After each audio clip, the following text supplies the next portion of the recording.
Good morning. So welcome you back. Welcome to the city of pearls. Welcome to the land of biryani. Welcome to Telangana. I hope you're having a great stay. We've had a great inaugural yesterday.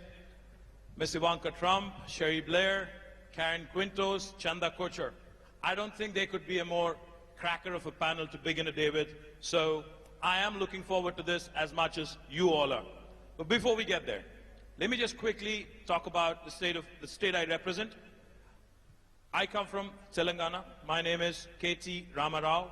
I am the Minister for Industries, Commerce, Information Technology, Urban Development.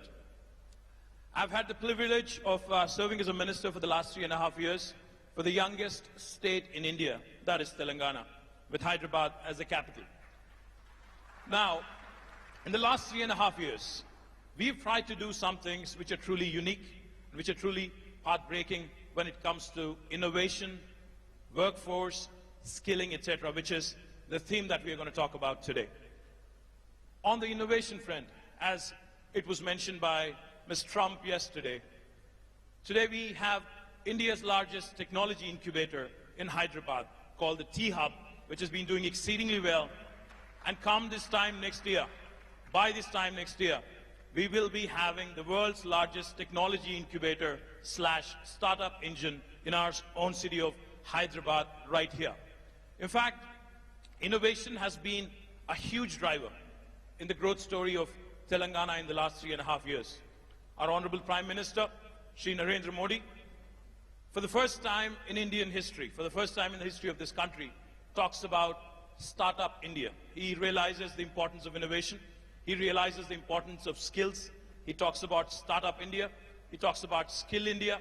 And he also talks about how to ensure that this large demographic dividend, which is up for the grabs for India, because more than 50% of our population is less than the age of 27. More than 2/3 of India today is less than the age of 35. So that goes to tell you, India has the largest think force. I don't like to call it workforce. India today has the largest think force on the planet for any country in the history of the planet.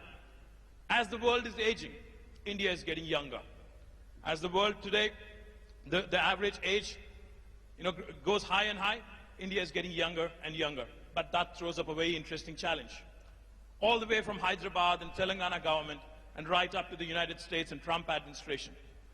The one big challenge every government faces today is employment, is creation of jobs.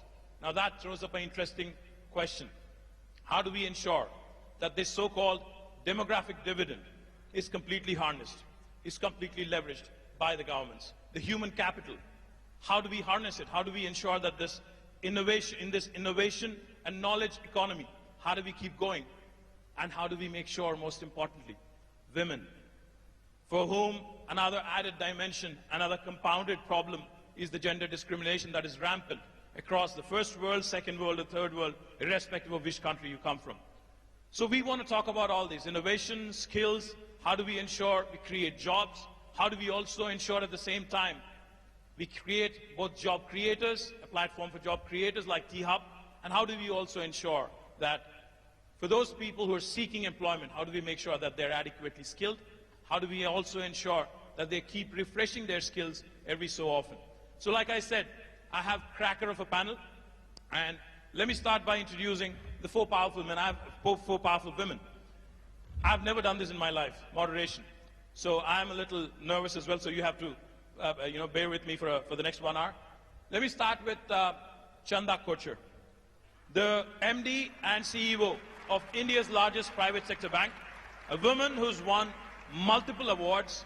I can go on and on, but she's been consistently ranked among the top 100 most powerful women by Forbes and Fortune, and the winner of Woodrow Wilson Award for Corporate Citizenship. Chanda, thank you. I think you're here. Chanda Kochhar, ladies and gentlemen, a warm round of applause, please. Next, I'd like to introduce Quintus, the Chief Customer Officer of Dell, the highest ranked, most senior position held by a woman in Dell is currently held by Quintus. Karen works very closely on the board of Dell. No, the highest and the most senior most position, the executive position with Michael Dell and the entire team. So welcome, Karen. Next, we have a woman who's extremely popular, who's done significant work, who's been a tremendous pillar of support to a former UK Prime Minister, Prime Minister Blair, Cherie Blair of the Cherie Blair Foundation for Women. Ladies and gentlemen, please welcome her with a warm round of applause.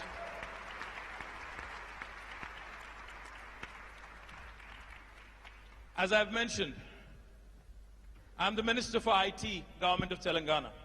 IT normally stands for Information Technology. But for the last 1 month and more so in the last 1 week, IT also in Hyderabad means Ivanka Trump. The lady herself is here, arguably the most powerful woman in the world. Warm welcome to Miss Ivanka Trump. With a warm round of applause, please.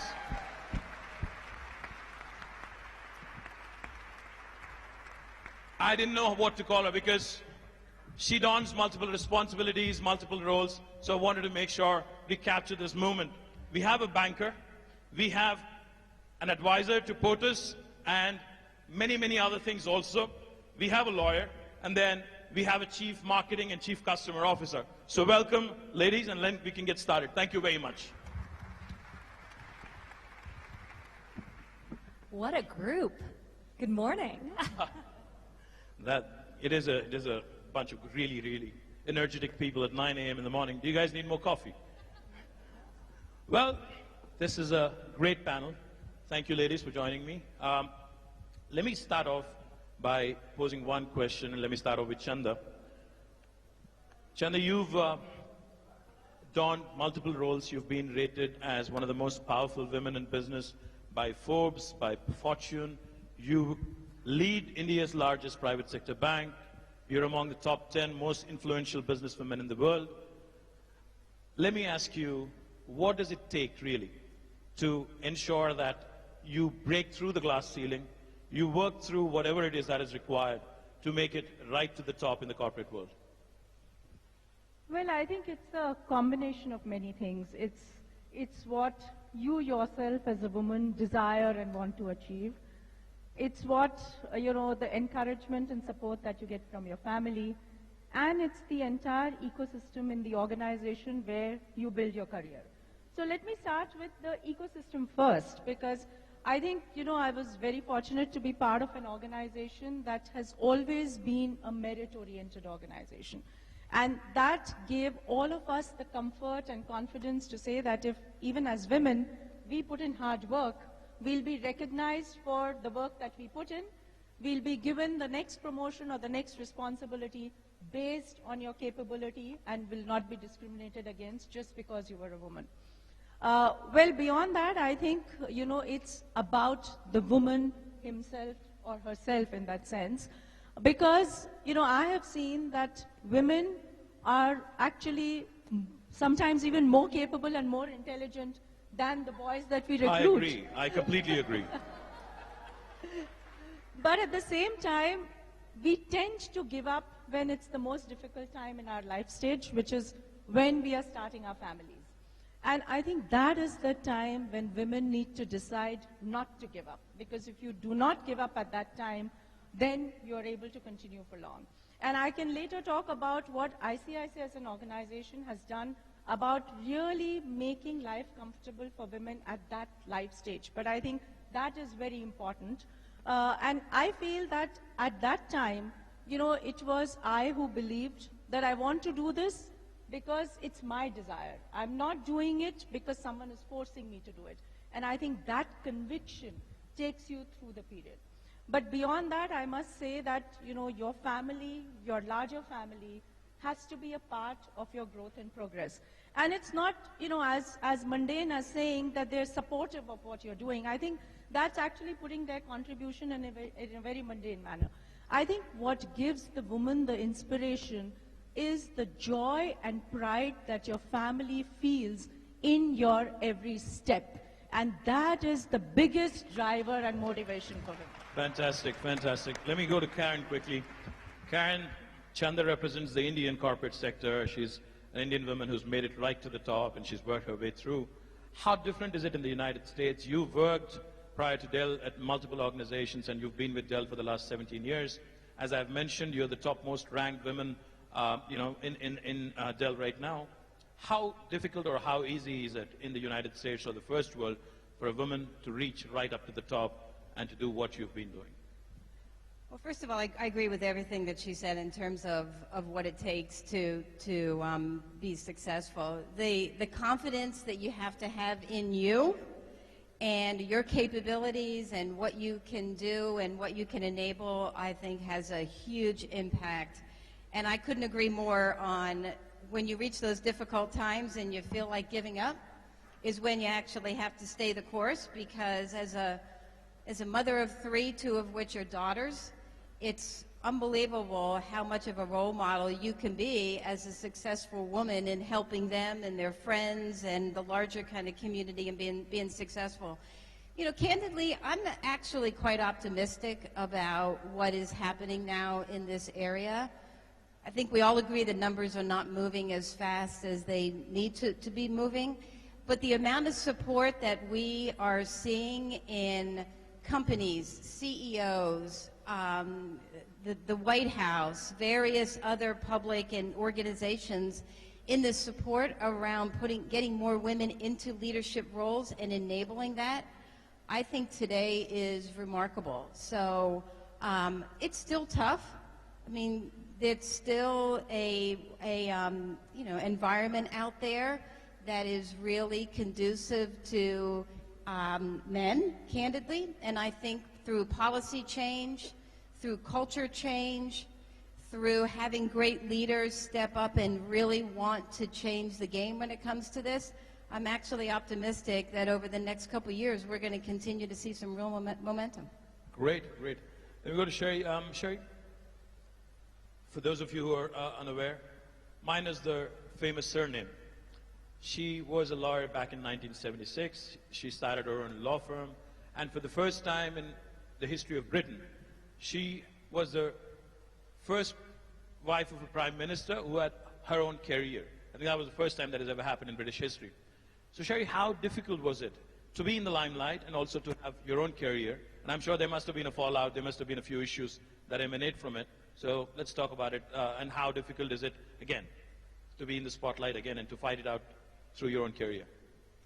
Well, I think that, first of all, one of the reasons I was the first spouse of a prime minister to actually have gone to university, and that includes Dennis Thatcher, who didn't go to university, by the way, is just a generational thing. My predecessors, if you like, were of a different generation where girls didn't get educated. In fact, Dorothy Macmillan, the wife of Macmillan, the Prime Minister, actually told her daughter that she shouldn't go to university and stopped her going to university because she said all she needed to do was to know how to run a household. So there's a generational thing and a change in what we expect from women. What was it like holding down a full-time job as well as being married to the Prime Minister? Well, I didn't think after 20 to 25 years in my own career, where I'd worked when I had 3 children under 5, when I was essentially supporting my husband as he went on his political career, why would I change my job just because he had changed his? Now this did cause... Absolutely. This did cause some consternation in Downing Street, because they basically expected me to be there to be the hostess and the support and to be wheeled out on the occasions when it was required. And I did all that, by the way, but one of the things that enabled me to carry on with my career actually was IT. Because by the time I got to Downing Street, I was able to conduct my business from Downing Street. So I might be dealing with my legal papers, I might be answering clients' queries from my desk. My client would not know where I was, nor would they know that possibly half an hour before that I'd been down greeting the First Lady of Tanzania to have tea with her. Now, I couldn't do that without IT, and that made a huge difference to me, and it's why when I left Downing Street and I was thinking, if IT makes such a difference to a fortunate woman like me, surely there must be opportunities for using IT to bring advantages to women entrepreneurs across the world, and that's one of the missions of my foundation, which is to help women with what we see as the 3 C's that they need for growing their own business. And the 3 are, we've mentioned one already, confidence. Because too many women are told what they can't do, not what they can do. The second C is capability, capacity, it's training, it's women, again, don't get the same access to education across the world as men do. Business is partly instinctive, but partly it's about knowing how to run things right, how to read a spreadsheet, how to build a business plan, how to make the right sort of pitch to get the sort of money that Chandler will then loan you, the whatever capital that you need. And the third one is access to capital. And capital is a big issue for women entrepreneurs, and I know there must be many of them in this room that know only too well that when it comes to getting the money to grow and expand your businesses, it's very hard to move the needle, to get beyond the skeptical, often male officers in the banks who don't actually really believe that a woman can succeed in business. And so we work with our women to build those things, and we do that by using technology. And finally, I'd say this, you know, if we're going to do anything in this world, we've got to do something about men. All right. Yeah, that includes you. Men need to men need to understand that women are their equals. Men need to understand that women do face obstacles that they don't understand, and men need to understand that they need to do their share as well. I was recently at the American Embassy in Delhi, where we'd done a program with the American Embassy called We Can, and I know 2 of our women entrepreneurs who won that competition are in the room here. But we had a group of 25 Indian women entrepreneurs who came to present their business ideas. At the same time, the American Embassy had invited along some IT entrepreneurs that they had been working with, mainly men. And the women were talking about their obstacles, and yet one of the young men stood up in the audience and says, I don't understand what this woman is talking about. He says, sometimes when I go to an interview or to seek a business, people ask me about whether I'm married, and, you know, I don't find that offensive, so why are these women complaining that they can't get any help and assistance, because when they come there, all everyone is asking them about is whether they're married. And that just showed, the women were very firm with him about there is a difference, because for a man here, if you say you're married, people will think, oh, responsible, not likely, you know, got responsibilities, likely to be a good bet. For a woman here who's looking for capital and comes and they say, are you married? And she says, yes, I am. They think, oh, difficult, going to get pregnant, you know, got other responsibilities. So it's a completely different mindset. And unless young men, like the young men in those rooms, understand that, understand the difficulties that their wives and their sisters, and yes, their mothers are experiencing, then we're never going to change this dynamic. Thank you, Cherie. In fact, you talked about...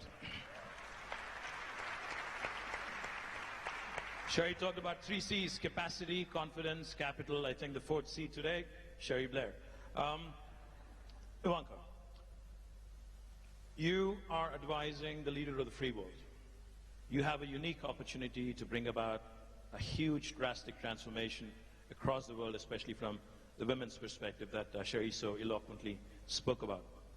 In India, in Telangana, we do a bunch of things with the private sector as well.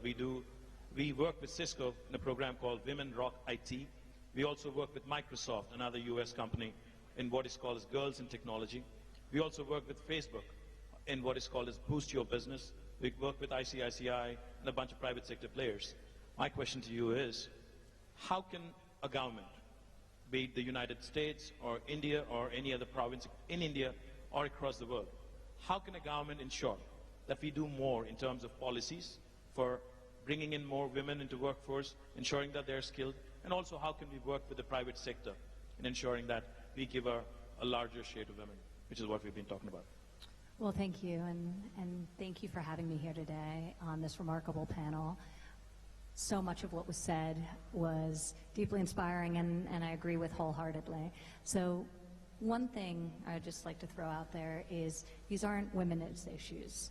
We're half the population, so we have to just start thinking about them as critical issues, not women's issues. So the role of strong male voices in this conversation, to Cherie's point, is very, very important.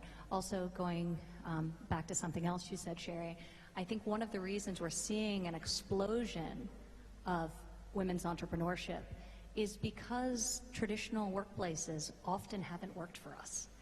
We are disproportionately providing unpaid care while also needing to support our families financially. In the vast majority of American homes now, all parents work. So women are working, supporting their families, and providing unpaid care. And often, and after years and years, generations, these cultural, social work institutions were not set up with the assumption that there would be two parents in the workforce. So we just have to fundamentally change things. It's starting to happen in the corporate world, albeit typically at larger companies, not smaller companies. It's a lot harder in terms of flexibility. Traditionally for people in tech and in finance, making more money, not for women working at the lower income end of the spectrum. So I think that's where government policy comes in, and we need to start thinking about ways to support the modern workforce and the modern reality of dual income households. I think technology is a great driver of entrepreneurship because a lot of women are leaving and saying this doesn't work for me, and it's emboldening them to go out on their own.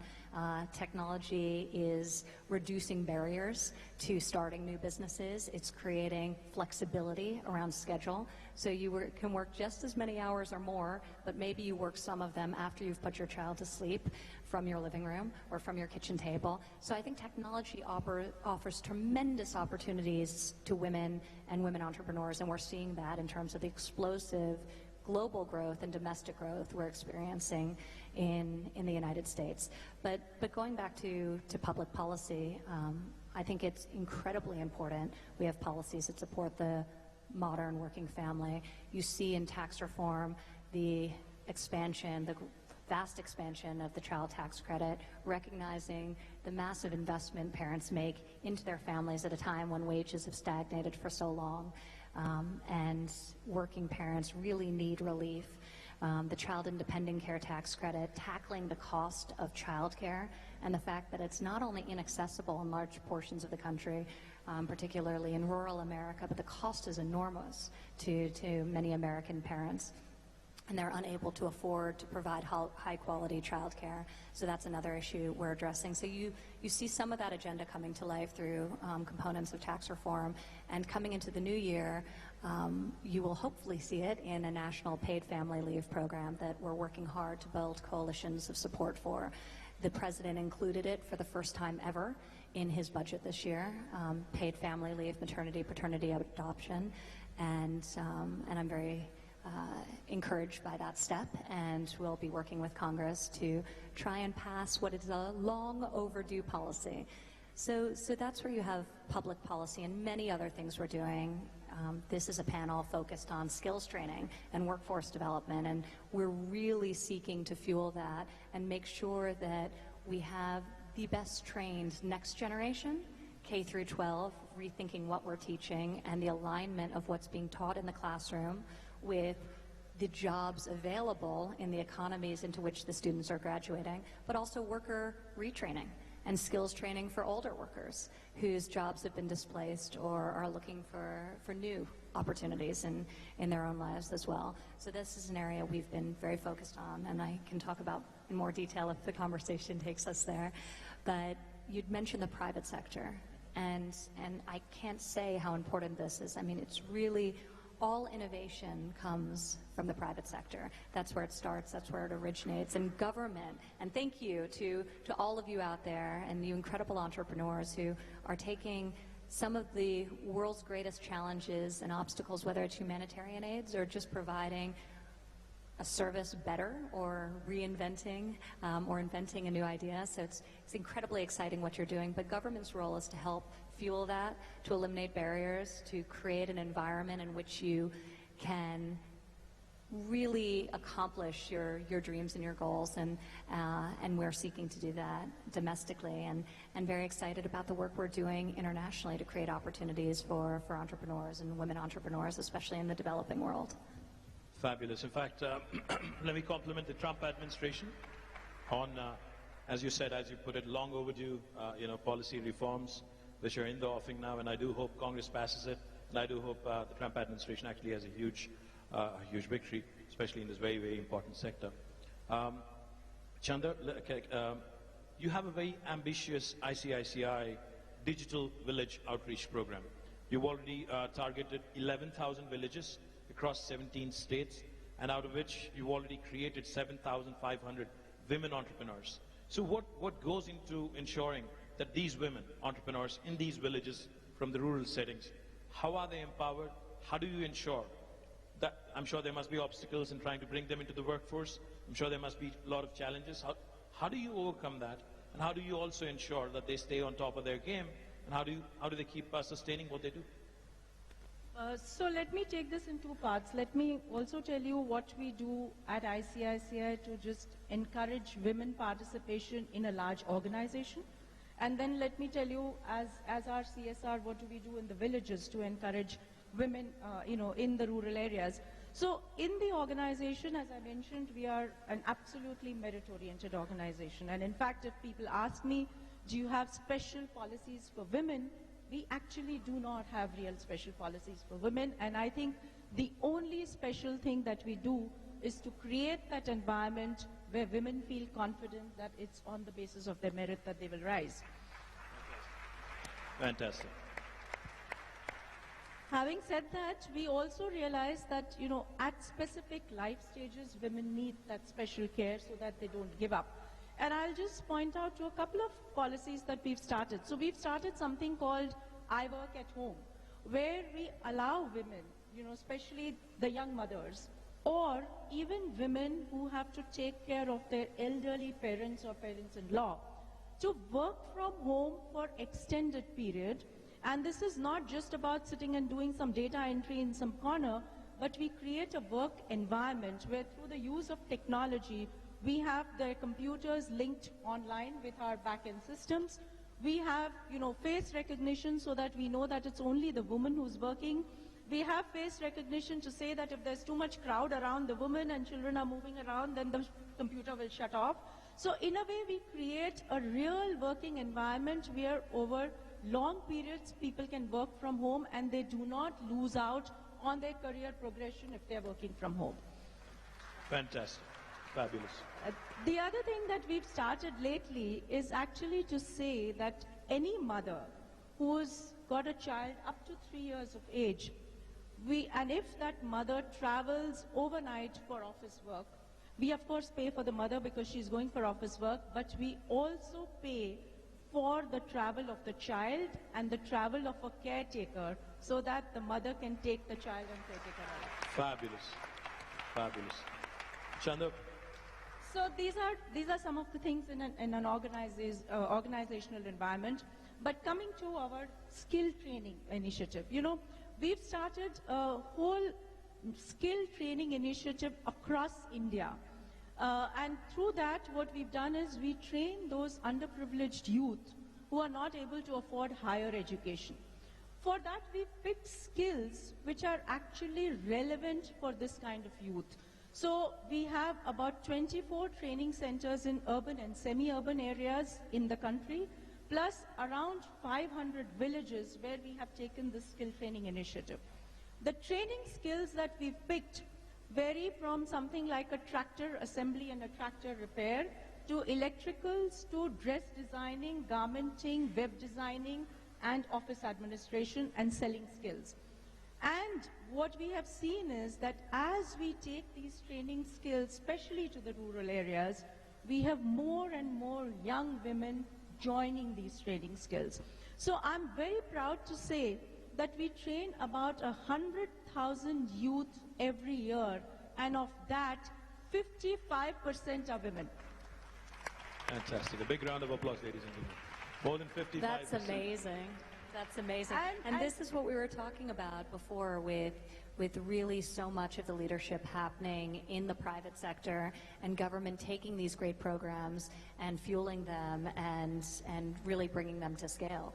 So, you know, some of the most successful examples of skills training we've seen when we've looked across the globe at various apprenticeship opportunities are when government teams up with industry or government teams up with technical schools, community colleges, creates curriculum, and then that curriculum is taught to students, and then on the other side they get a job from a private sector employer. So really creating that ecosystem and making sure there's an alignment with the classroom skills and a curriculum that will actually lead to a good paying job. And a lot of it's outside of the traditional four-year college track.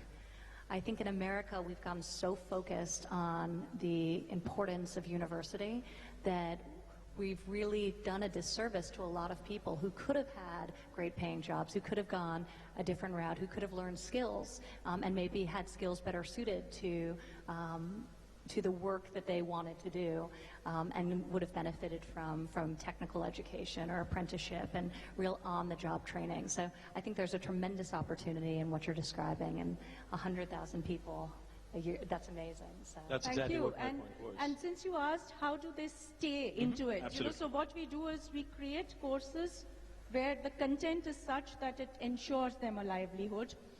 What we've done in the digital villages is that we've actually digitized a whole set of financial payment systems so that it becomes inclusive for people to actually carry on their financial transactions and not suffer for the lack of having a bank account and so on and so forth. Then we provide, after providing them skills, we provide them credit linkage so that these people are able to get, you know, an ability, access to credit so that they can start a livelihood of their own. And we provide them market linkages. So we link them either if somebody's learned garment manufacturing, then we link them to the garment factories around the village so that they get a, you know, constant source of business. Or if somebody's learned office administration, we link them to the companies so that they get a job. And therefore, this 55% women who are part of this initiative, almost 95% today are standing on their feet and earning some livelihood or the other of their own. Brilliant, brilliant.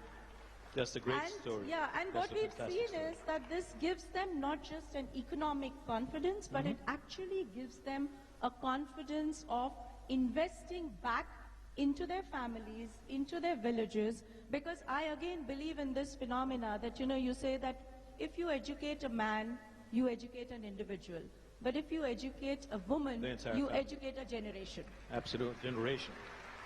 Well, 55% plus employment in the rural economy. Let me go back to you, Karen. In Dell, you're leading a couple of very interesting inclusiveness and diversity initiatives. One which is called as Women in Search of Excellence, WISE acronym. And then you also have another very interesting program, Men Advocating Real Change, or MARC. You want to talk about it a bit more? Sure. I mean, this is an area that is clearly near and dear to us, and I'm sure is important to everyone in the audience. You know, you asked the question, what are companies need to do to get more women into leadership roles and help with skills? We launched a couple of years ago unconscious social bias training. The biases that exist in society today, Cherie talked about some of them when it comes to women and, you know, being married and those types of things. They have to be addressed. Men need to be part of those conversations, and that's what we did with the MARC, Men Advocating for Real Change training that we have done. We have trained nearly 90% of our executives. We made a goal that we're going to take it out to all frontline managers by the end of next year. It teaches all of us that we have biases, and it's how you respond to those. And it's what you do to lead your teams through those and recognize that the world is a better place. Business outcomes are great when you have diverse thinking that you can enable. And corporations are just better places when individuals can come in and feel that they can be themselves and really contribute to the company and the organization. We also have a very, very robust employee resource group, our Women in Action resource group is the largest resource group that we have. It is 13,000 employees strong. We have 40 chapters around the world. We are using that employee resource group to fundamentally help drive some of the policy changes around paid time off, around enabling our flexible work from home solutions. We clearly see that technology can enable how women and men can work from home. We have sites across Dell where nearly 50% of the workforce works from home 1 or 2 days out of the week. And this has actually been a huge enabler for us to hire women back into the workforce that have taken some time off, that have children, that their children are getting older and they want to come back. And there is an untapped potential labor pool that is out there of women that have master's degrees, that have started their own businesses, that we are actually rehiring back at Dell. And they're continuing to lead, major organizations and functions for us. And a lot of that is enabled through a lot of these practices. No wonder you won the Working Mother of the Year, 2012, the award by the Working Mother magazine, because the work-life balance, I think, you talked about. So Cherie, going back to you, when you launched your foundation in 2008, you talked about how women being a part of the workforce is going to lead to stronger economies. You want to elaborate a bit on that and what your foundation has done to further the cause in the last 9 years?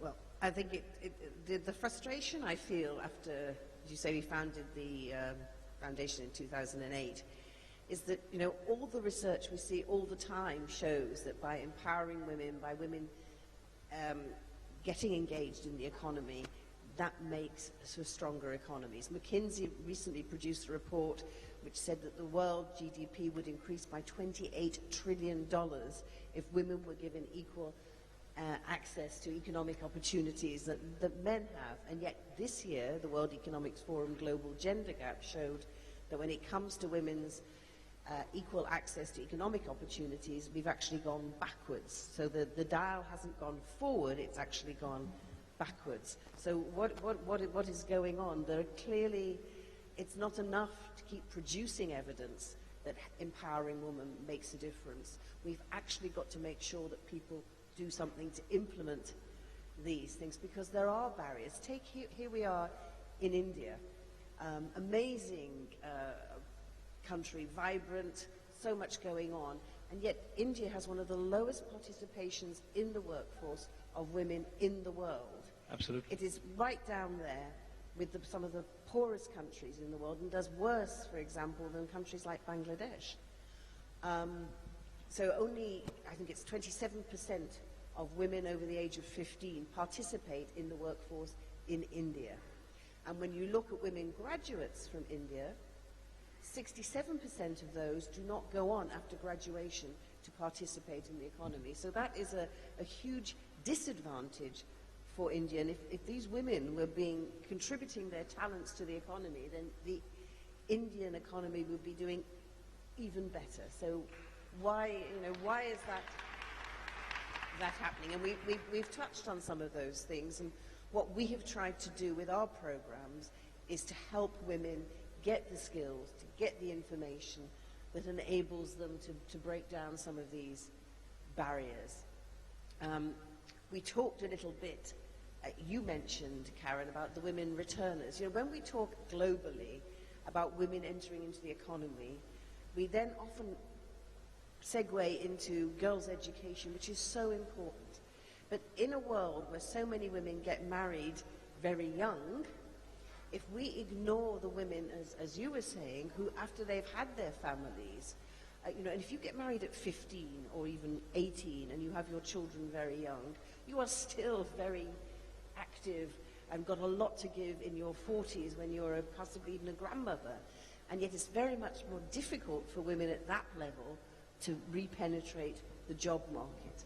And one of the ways you can reach these women is to bring them skill training, to give them access to technology, so you reach out to them where they are, whether it's as in Chandra's program in the villages, and we did a great program with Mandeshi Bank in Pune, recently where they were already giving microfinance loans to women in the rural areas, and we added to those loans a component of business training. And as a result of that, we found that the women not only got the money, but they used the money more wisely and therefore were able to increase their business skills. So I just wanted to tell you the story about one of the women that I met there who'd been on our training course. And she was 37, she already had 2 teenage children.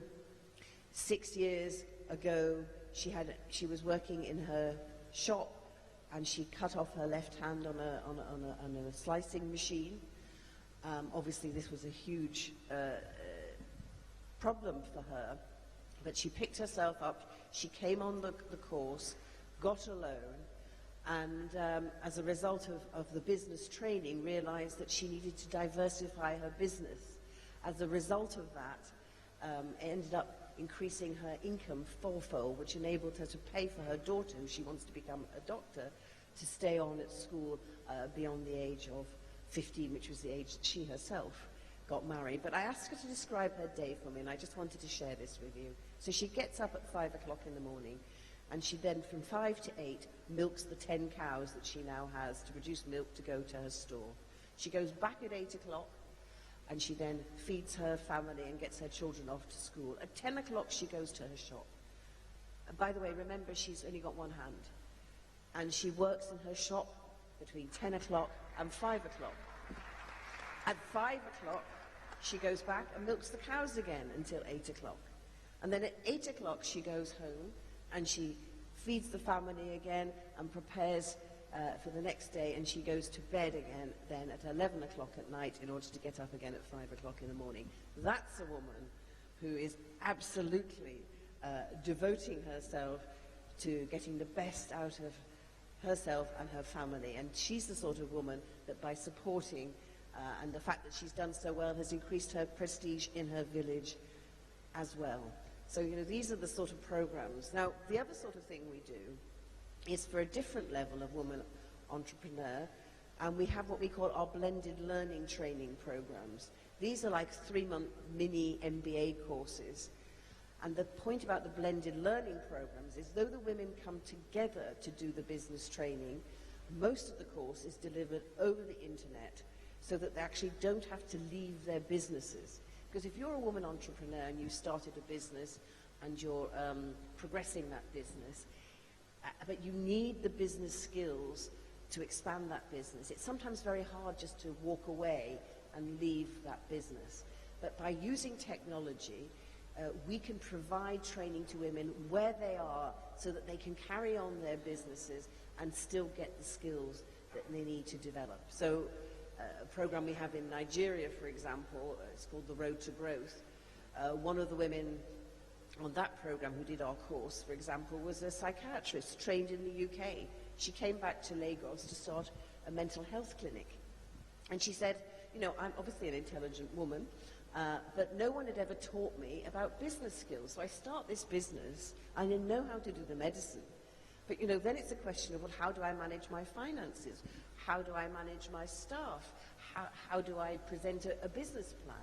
And so the blended learning training gives women the skills, but doesn't require them to have to go away for weeks and months on end in order to be able to do that. So we have to find practical solutions to help women who are earning money now do better at what they do without requiring them to have to make the sort of sacrifices that they can't actually make by giving up their businesses altogether. Absolutely, practical solutions. Can I just add one thing to Cherie, because it's actually an example that you all can see here at GES, and it speaks to how do we help connect women, and in particular women entrepreneurs, up to the skills, the training, and everything that they need. One of the things that we discovered years ago as part of the work that we've done around women entrepreneurs is access to capital, access to mentors, access to skills, access to expertise that exists out there. And through technology, we built this platform, and you can see it in the Dell booth, called Alice. So think Angie's List for women entrepreneurs. It's built on a technology platform. It uses big data, artificial intelligence to hook women up with other women and the needs that they have around, I need capital access. I need to understand, legal capabilities. I want marketing skills that will help me figure out how to market my company. And through this platform, we have thousands of women that are interacting with other women that they can connect real time with. And through technology and big data, this platform continues to be smarter and smarter and smarter. And our goal is to enable millions of women that can get the access to the skills, the training, and everything that Cherie and her foundation are helping to enable. So I think technology can really, really help there. Technology, practical solutions, sacrifices, and the wonderful work that your foundation is doing. My compliments. Let me turn back to Ivanka. Ivanka, a McKinsey Global Institute study shows that if we're able to close this workforce gap by 12%, we would actually be increasing the world's GDP by 25% by 2025. And it also, another interesting fact that this throws up, women in top leadership positions and boards actually enjoy greater financial returns. So was that a conscious choice to run your entire enterprise, Ivanka Trump, with all women leadership and completely run by women? Was that for the bottom line? Was that to make sure that you have more women in the right positions? Or how do you go about doing this? Well, I think today, empirically, we know that having equal representation, gender representation, having diversity is a positive. It's financially beneficial to business. And that's what's pushing corporations, not just a social responsibility, but a fiscal responsibility to their shareholders. And that's what's pushing businesses to diversify at a faster rate than if they were doing it for some other motivation. So that's exciting. And we're seeing all the studies, we're seeing all the data to support that very fact. So I think the key, and we've covered so much ground here. We've talked about the importance of public policy supporting working families, women and men who work inside or outside of the home. We've talked about the role of technology and how that can connect people to mentoring opportunities, like the great work being done at Dell. We're doing that domestically at the government through programs such as SCORE, which have been very, very successful in getting private sector and getting successful men and women to coach and to mentor other young people or not so young people, who want to become CEOs as well. So taking programs like SCORE. We've talked about inadequate access to capital, which happens domestically, unfortunately, as well. When you look at our participation or our share of venture capital funding is minuscule, 3% last year. We're trying to fix that by A, raising awareness about this issue, but B, increasing our lending through the Small Business Administration. In 2017, we increased the amount of lending to women-led firms by over $500 million year-to-date alone, so that's exciting. And then internationally, where the barriers are the same but far greater, oftentimes with a cultural or legal overlay that makes it particularly challenging. So one of the initiatives we launched, and there's so many great initiatives across government. I'm leaving this stage and going to the State Department-run GIST competition, which maybe some of the entrepreneurs here today will be participating in. You will? Amazing. It's a pitch competition to support investment in great entrepreneurs around the globe doing very innovative things. But there's so many different programs. But this summer we launched something that was very extraordinary. We were founding members with 14 other countries of a World Bank initiative called WeFi, and it seeks to address a number of the things we've mentioned: access to capital, access to networks, access to mentorship, and access to equitable laws by pushing governments in developing worlds to lower barriers and change the laws that prohibit women from full participation in their economies. So WeFi is very exciting, and we anticipate being able to leverage in excess of $1 billion to go to female entrepreneurs in the developing world. So we're hopeful that has a profound effect on the ecosystem of women's entrepreneurship generally, but also for the benefit of women in the workforce as well. Because it was noted here that when you invest in women, they invest back into their families, back into their communities. They say 90 cents on the dollar earned by a woman goes right back into her family and community, and back into things like education, into healthcare, into things that will create a positive generational impact. So we're very excited about that initiative, and all the other ways we can fuel the exciting work that's being done in the entrepreneurship ecosystem at home and abroad. Congratulations. Can I ask you, because Absolutely. Ivanka, that 90% figure is a very interesting one. I want to ask you as a man, what do you think the equivalent figure is for a man? 40? Well, He was supposed to answer that. I'm the moderator. I'm supposed to be asking you questions. So. Anyways, I think it must be around 40. No, it's 30. 30. 30. All right. As always, women are the smarter ones anyways. 40. But you know what I think? I was trying to But do do you know what I think about that? You see, I think there are plenty of men who also invest 90% of their efforts into their family and into their community. And the problem is that there are some men, and my own father was one of these men, because he abandoned my mother and my sister and myself and never supported us ever again.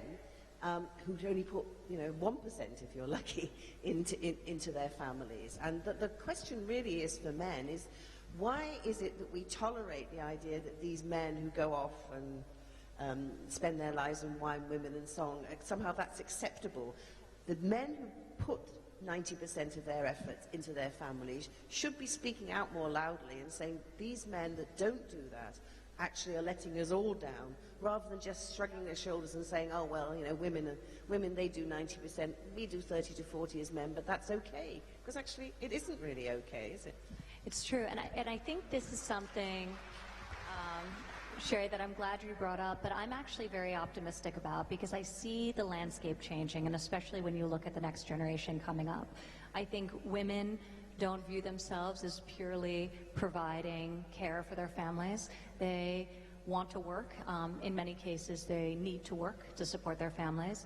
Men, similarly, are taking a much more active approach in raising children and participating in the family than in previous generations as well. And we see this happening on different scales, but all over the world. And I see this generational shift that is very exciting, because when you think about true equality, it starts with having this level playing field and sharing the responsibilities, domestic responsibilities, as well as workplace responsibilities much more equitably. So I love the natural shift that we have happening, but I think talking about these issues, and I think men talking about the fact that they're not financial providers alone, that they want to participate, that they want to be involved parents and fathers is incredibly important as well. Now that you raised a very personal question, let me throw a quick question to all of you. I've learned that all of you are privileged to have a daughter, also each of you. I have an 8-year-old daughter also. So what would you say is the single most important thing that you would like to see changed? We talked about multiple things. We talked about capacity, we talked about confidence, we talked about mentorship, we talked about collaboration with the private sector, we talked about rural sector. What is that one single important thing from a government and from the societal perspective that you would like to see differently, say, a decade from now? We'll start with you, Ivanka, and then we'll move on to others. We have about 5 minutes, so let's make this crisp.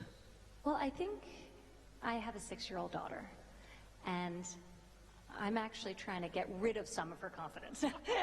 But I think the purity of a young girl and the lack of assumption around what her role is, what she should do, what she shouldn't do, what she should like, what she shouldn't like, the longer we can preserve that, the better. So I'm always inspired by my daughter because she makes me realize how many ingrained biases even I have that I don't realize that I'm accidentally putting on one of my children, my sons or my daughters. So you know, I think look at our smallest children and see the world as much like they see it as humanly possible. And you know, hopefully Arabella grows up in a world where she's never told she can't do something because of her gender. Certainly she'll never be told that by her mother. Fantastic. A big round of applause, please. Ingrained bias, which is even within all of us. Tell me about it. I'm a man, so I'm obviously going to have a little bit more of that. Chanda, a quick point on what you would like to see differently a decade from now, the single most important thing. Well, you know, as you said, we all have daughters. I have a daughter, and I think the proudest thing for me to say is that while today here I'm sitting as a panel member, my daughter's sitting here in her own right as a woman entrepreneur, Can we as have a her stand delegate up here, please? Miss Kochhar's daughter. There she is. A big round of applause to the young lady. What's her name? What's her name, Chanda? Aarti. Aarti. Many congratulations, Aarti. But what I say is that for me, my biggest inspiration are my children. And, you know, why is my daughter my biggest inspiration? Because I think at her age, I expected my mother to do so many more things for me than what she expects her mother to do, because she doesn't find the mother around. She's a strong young lady. So, yes, Yeah. so much around. So I think it is about, you know, this is an entrepreneurship summit, so I would say it is about 3 E's for women: education, encouragement, and empowerment. Education, encouragement, and empowerment. Yeah, Big round of applause. If we do that, I think sky's the limit for all women. Fantastic. Cherie, your thoughts on what the single most important thing is that you'd like to see differently a decade from now? Well, I've got a daughter and I've also got 3 sons. And if you were to ask me, you know, what's the most important thing for my daughter, I think the most important thing is actually to marry well. And if you Choose the right partner. choose the right partner. And therefore, when I talk about what I want to see for my daughter, I actually think more about my sons, because as a mother of 3 sons and 1 daughter, I have to actually think, how am I bringing up my sons? And for a long time, my main concern was that one day my boys would come to me and say, "Mum, here's my girl that I'm going to marry, and I want to let you know that she's going to stay at home and look after me." Fortunately, that hasn't happened. My youngest is only 17, so if he came and said he wanted to get married, I'd be a bit upset. But my 2 elder boys are both married to very successful career women themselves. But the one thing I said to both of them before they got married, the day before, I said, "I know you're all very proud of your wife and her career and what she's doing, but the crunch time will come is whether you're prepared at some time in your career to take a step back in your career so that her career can flourish." Because if you Fantastic. constantly think that yes, she can have a career, but it's always secondary to mine, then it's never going to quite work, is it? Because the girl will always then have to take the Since you mentioned Also choosing ran. the right partner, one of these days when I'm going to catch the Prime Minister, I'm going to talk to him about his perspective as well on choosing the right partner. Can you also mention to him when is the time when he's going to take a step back in his career so that I can get on with mine? Absolutely. I shall ask him that. I do surely think, though, and I just want to layer something on top of that, because I do think you're right, that conversation needs to be happening about who's going to step back if somebody is going to step back. But I do think we have to do a better job of recognizing that all women are working women, whether they're working inside the home, raising their families, or whether they're working in a professional capacity. And I think we have to celebrate that decision either way. But we need to create an environment in which people can make the decisions that are right for their family. So destigmatizing men making the choice to do that, but also not disincentivizing or not frustrating women who choose that as the right path for themselves as well. Well, we're actually out of time, but... I want to say one thing. No, absolutely. In fact, Okay. all I was going to say What is... needs to change? I think we need to see more women and girls in STEM-related roles, whether they are entrepreneurs that are creating innovative technology, big data, I mean, all of that, or whether it's girls that are graduating with STEM-related degrees. The numbers are really scary, and that is where the jobs are going to be. I mean, the salaries are going to be higher, the job security is going to be greater, technology is permeating everything, and what I would love to see is a much more balanced set of graduates and women that are in STEM-related fields, because it's going to be a huge business imperative for many, many companies and governments around the world. Well, while we are out of time, I think I have some very powerful women in the world sitting on this podium, so I'm going to take my liberties. I'm going to ask the organizers to give us 2 more minutes, and then we'll close out some final thoughts. Chanda, on what do you think, again, on skills, training, capacity? We covered multiple issues.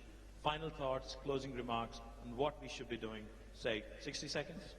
Yeah, so I said that, education in terms of in empowerment, you actually cover everything, whether it's skill, access to credit, and all that. And in terms of encouragement, it's the social approach towards women. But I want to take 1 minute to talk about India, because this is a forum where I think we should talk about India. And I just want to say that, for India, this is today a matter of both celebration, because India has come a long way, as well as a matter of resolving that there is lots more to do. So, clearly, as Cherie said, that, not even 25% of the graduated women really participate in the workforce. And therefore, the same McKinsey study says that for India, actually we can add in the next 8 to 10 years, $700 billion to our own GDP if we actually bridge this gender gap. But the way I look at it is that I think this is a glass half full, because that is what is the potential for India and India's GDP. But while we have a lot to do, I think I just want to tell this forum that I think India still does much better than many, many other countries in the world. And let me take, it's a wide spectrum. I mean, you do not have a country where you have 100 million families impacted by the self-help group movement, of which 85% of that self-help group people are women. Out of which 20 million are in Telangana. Yeah, yes, absolutely. So you move from there to the whole entrepreneurship thing. And I think India's economic structure is changing. It's no longer just a manufacturing or a services economy. It's now becoming an entrepreneurship economy, an economy of value chains, which gives women more and more enablement to create their own niche and to start their own careers. And what bigger testimony than to say that in India we are able to put up a platform where more than 50% participants are women today, sitting right here. Fantastic. Big round of applause to the ladies, the women entrepreneurs who showed up at the Global Entrepreneurship Summit. And then let me take this little further to say that it's India that has produced, sports women in fields that get us medals and, things like wrestling and gymnastics, which were so far, typified as being men's sports. Today, India has women fighter pilots in the Indian Air Force. Today, it's Indian Navy that has started an all-woman circumnavigation around the world, just as an expedition. Today, India has a defense minister who's a lady. Today, India has, senior ministers who are ladies, and there is no country in the world where 40% of the banking sector is headed by women. Lovely. That was a great note, great closing note from a banker. Ivanka? First of all, I appreciate the discussion and all the panelists for just a really great dialogue that happened here today. But I do want to follow up on something that Karen was talking about as it relates to STEM education particularly. Because when you think about the landscape in the developed world, where there has been better access to capital, certainly, than in the developing world, and more progressive policies to support working families, in some cases better than others. But there has been a stagnation in terms of closing that gender wage gap. And it's really sort of persisted. and stayed, it closed, and then flatlined over a decade ago. And it stayed that way. And when you really break down the reason for that and what's causing that, it's women traditionally have in fields, and when you look at industry segmentation, you have a lack of participation of women in higher growth fields like STEM fields and computer science fields. And you also have an unfortunate circumstance where traditionally women-dominated sectors of the economy are undervalued financially and are underpaid financially. So I think both need to be disrupted. We need to get more men into so-called women's fields, and we need to get more women into STEM fields where our participation rates are really abysmal. I'm incredibly fearful that when you look out and you think about where the future of work is going, that if women continue to represent only 13% of engineers in the United States, or continue to represent only 24% of computer science professionals, that the gender wage gap is actually going to grow as opposed to contract in the years to come. So I think this is something we need to address. It's something that this administration in the United States is very, very focused on. Each president has the opportunity to prioritize for the Department of Education what they want them to focus on. And the president issued a presidential memorandum just last month instructing the Department of Education to prioritize STEM education. And in the guidance required that gender and racial diversity be considered when granting the money towards all of the different programs, so that the programs are actually designed to encourage gender diversity and to encourage racial diversity and to prioritize computer science. So I think it's critical that we think about occupational challenges and making sure that there's more equitable balance in especially the high growth industries as we look forward, and as we think generally about the future of work in our own countries and around the world. So more men and women's domains and more women and men's domains as Well, then they wouldn't be sort of Inclusive- women's industries. Inclusive Yeah. growth, closing down the gender gap. Fantastic thoughts. Cherie, final thoughts before we... Just a couple of thoughts from me. One is that we've heard a lot about how empowering women, getting women engaged in the market, how women in development really makes a difference. And yet the truth is, when we look at where the development dollars go across the world, across all these programs, it's a pitifully small amount of that money that actually goes to women. It's definitely less than 10%, and it's probably less than 5%. I can't remember the exact figure. So how often do we have to say that it really makes a difference if you invest in women, for when we actually put our money where our mouth is and make that happen? That's why actually the We Find Five scheme is such a great scheme, and where we need to do more. And my final thought is this. It's all about choice and diversity. We're talking about women as though all women were alike and all men are alike. And of course, we're all different. But it's about embracing diversity and most of all, respecting each other's choices, which is why when Ivanka talked about those women who choose to devote themselves to their family and work at home, that's their right and their choice. And actually, as women, we should be kinder to each other about each other's choices and actually help each other so we can make a choice and change our choices throughout our lives. So let's hear it for choice and diversity. More power to you. Karen, final thoughts? Any final thoughts? Yeah, my final thought is it's going to take all of us to change the dialogue, men and women, and I would just really encourage everybody here in the audience. It's amazing how many people are here. Get involved in changing the discussion, changing the trajectory, helping to invest in women entrepreneurs. Women cannot do this alone. We need men in the conversation helping. And the world is a better place when we all come together with a common vision and collaboration and working together. And I think together we can do some amazing things. Fantastic. Like I said right at the beginning, right at the onset, we have a cracker of a panel. Chanda, Kochhar, Karen, Quintus, Cherie, Blair, Ivanka Trump. These ladies did not need me here. They only needed me as much as a fish needs a bicycle. But I think they put up with me Thank you, ladies, for your wonderful, wonderful thoughts. Thank you so much for this lovely opportunity. Thank you very much.